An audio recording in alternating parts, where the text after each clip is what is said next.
피어슨의 코릴레이션 코에피션트는 연속형 변수, 정규성을 가정할 때 본다. 스피어만이나 켄달에 대해서는 순서 척도일 때, 즉 비모수를 가정할 때 본다. 이렇게 구분을 해주시면 될 것 같고요. 그 뒤에 있는 파샬이라고 되어 있죠. 편상관관계 또는 부분 상관관계, 이렇게 말씀을 드릴 수 있습니다. 부분 상관관계라는 얘기는 어떠한 특정한 변수를 통제한 상태에서 상관관계를 본다, 이렇게 생각을 해주시면 됩니다. 이 상관분석에 대한 해석은 90페이지 내용을 위주로 말씀을 드릴게요. 산식적으로 접근할 거 아니니까. 자, 상관관계에 대해서는 유의 확률이 크면 상관관계가 없다, 이렇게 해석하고요.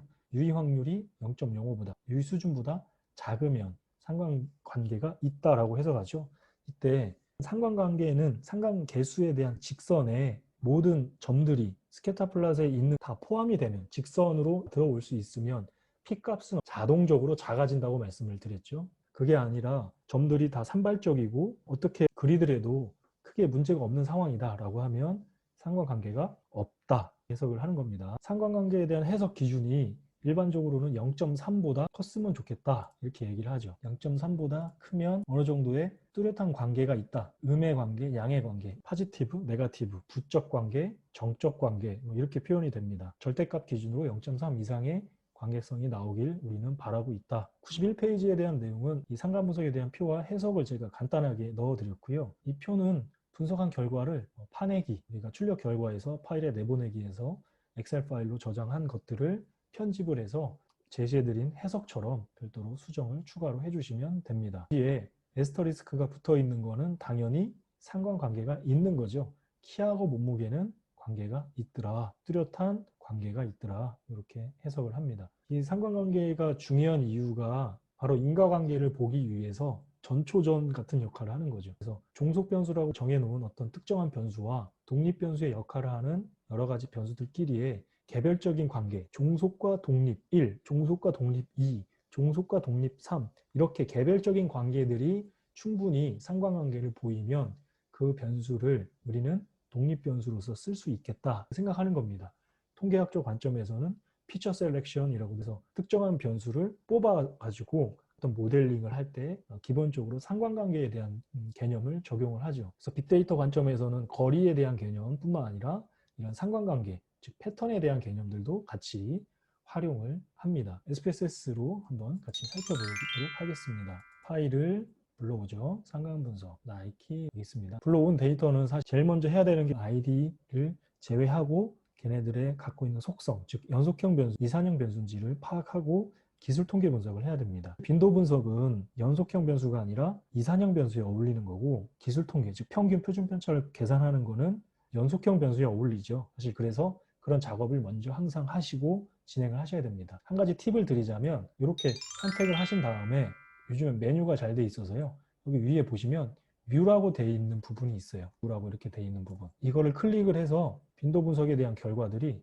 이렇게 나옵니다. 빈도 분석, 평균, 이런 식으로 기술 통계에 대한 내용도 같이 나오네요. 그래서 이 값을 보시면 나이, 키, 몸무게에 대한 부분이 같이 한꺼번에 나왔죠. 평균, 중위수, 표준 편차, 범위, 최소값, 최대값. 버전이 업되면서 추가되는 걸로 제가 기억이 나고요. 20버전인가 18버전인가 상관분석으로 복귀해서요, 분석에 상관분석, 이별량 상관이라고 있습니다. 나이와 키와 몸무게를 한꺼번에 넣어주시고요. 피어슨이 기본으로 돼 있죠. 개별적으로 정교성을 확인했으면 그런지 안 그런지에 따라서 켄달이나 스피어만을 쓸 수도 있다라는 얘기입니다. 양측은 기본으로 돼 있고요. 유의한 상관계수 플래그라고 있어요. 통계적으로 유의한 상관계수는 보여주겠다. 얘는 디폴트입니다.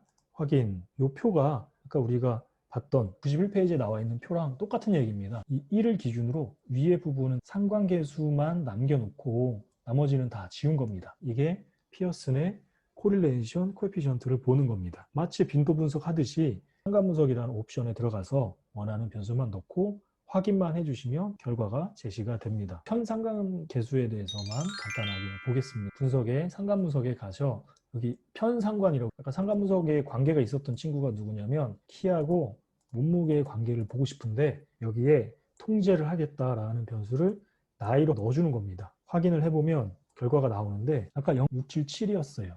그런데 지금은 0.672라고 나오죠. 0.672라는 얘기는 좀 개수가 작아졌죠. 나이라는 거를 뺐기 때문에. 그렇죠? 그래도 아직은 0.67이라는 게 통계적으로 유의하죠. 나이를 통제한 상태에서의 상관관계에 상대적으로 키와 몸무게라는 것을 좀 더 순수하게 상관관계를 본 거죠. 편상관관계가 그런 식으로 우리가 특정한 변수를 제어해서 확인할 수가 있습니다. 이 상관분석을 할 때 연구자분들께서 그 인과학적 문항 있죠. 연령, 직업 뭐 이런 부분들 있죠. 분명히 범주형 형태로 또는 순서 척도 수준으로 물어봤는데 그거를 연속형 변수인 것처럼 상관분석을 하시는 경우가 종종 있어요. 그거는 맞지가 않습니다. 상관분석은 오로지 연속형 변수들끼리만 하는 것이 상관분석입니다. 우리가 흔히 얘기하는 피어슨의 코릴레이션은 연속형 변수들끼리만 하는 겁니다. 아시겠죠?